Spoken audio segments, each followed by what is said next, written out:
Hello everyone, I am RRCA President Ronnie Stutz, and I hope you and your loved ones are staying safe and healthy. I want to update you on some issues that many of you are thinking about.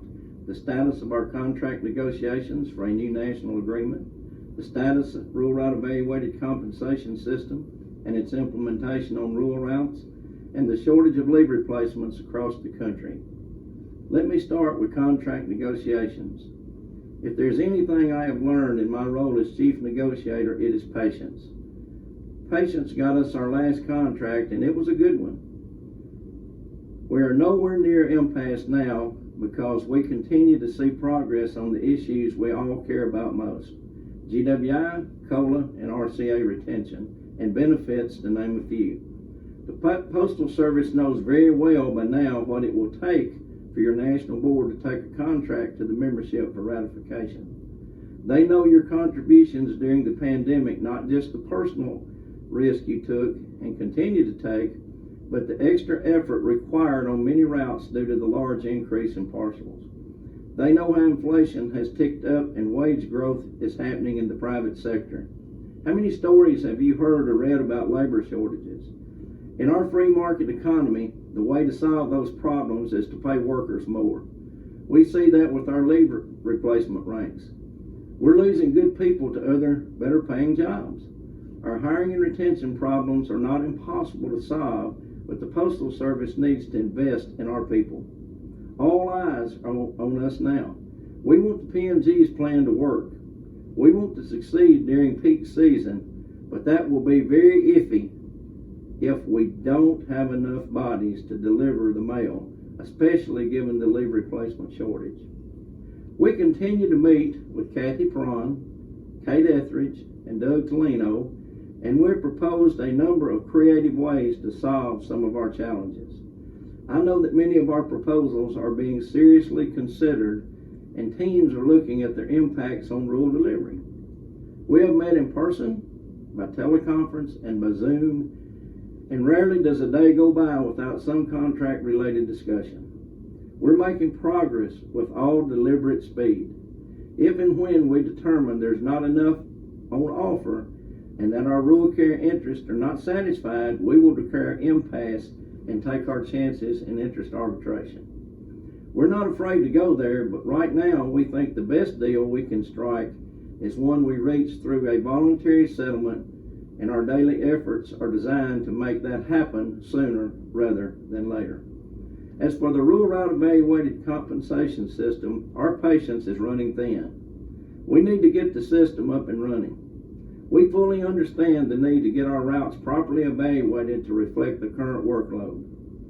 Our industrial engineer, Ken Miracle, who served on a 3-person engineering panel, is now working closely with us as we investigate ways to implement the system sooner without needing to individually map all 75,000+ routes and without sacrificing accuracy. New technology and software makes this possible today, something that didn't exist and wasn't possible when we first started the mapping process. Using a combination of AMS data and breadcrumbs, in other words, the actual data collected on routes that haven't been mapped, may be the key to putting something into place that will allow us to evaluate all rural routes and set new salaries much sooner. This is a project we are heavily invested in now, especially because the Postal Service will not be counting all routes across the country in September, as is their right to do under the national agreement.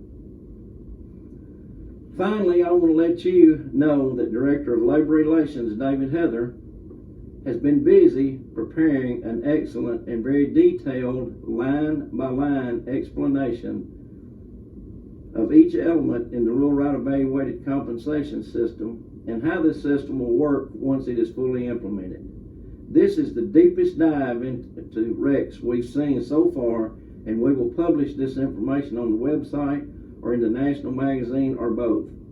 I know that you will find it extremely helpful in adding to your understanding of the new system. And the new information becomes available, we will continue sharing it with you. I now want to address some of the issues with hiring and retaining RCAs.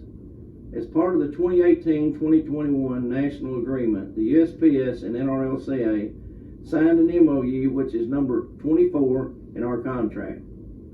The MOU agreed that a task force of rural carriers and managers will be created to identify best practices and new methods to hire and retain leave replacements. Together, the task force members submitted a comprehensive report detailing approximately 100 recommendations for the NRLCA and the USPS to consider. To date, some of these recommendations have been implemented by the Postal Service. However, local post officers are not requesting and posting RCA positions as they should. Needless to say, if the position is not posted, no one can apply for the job. The urgent issue of RCA shortages has reached unprecedented levels, and the NRLCA can no longer tolerate the lack of effort to hire and retain RCAs. Our NSS stewards will be targeting offices that are short on leave replacements, and grievances will be filed where the positions are not being posted. We're asking everyone to help us in our efforts to require the Postal Service to hire RCAs and treat our employees with the respect that they deserve. Here are some of the ways you can help us help you. Number one, check USPS.com and make sure the leave replacement position is posted in your office. Number two, make sure RCAs are not working over 12 hours in one day. And number three, make sure RCAs are not being required to work on city routes and in other crowds.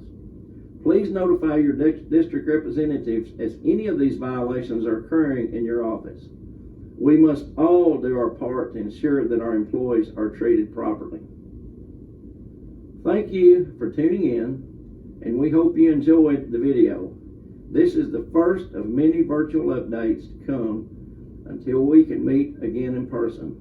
The Delta variant is wreaking havoc on many communities across the country, and I urge you all to take reasonable precautions, including getting the COVID vaccine and booster when it becomes available.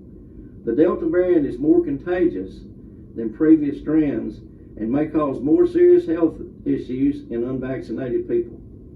The sooner we bring the pandemic under control, the sooner we can begin to do business again the way we prefer. And the sooner work at the post office will return to pre-pandemic norms. We can all help by doing our part. Please stay safe, and remember, together and united, we can do great things.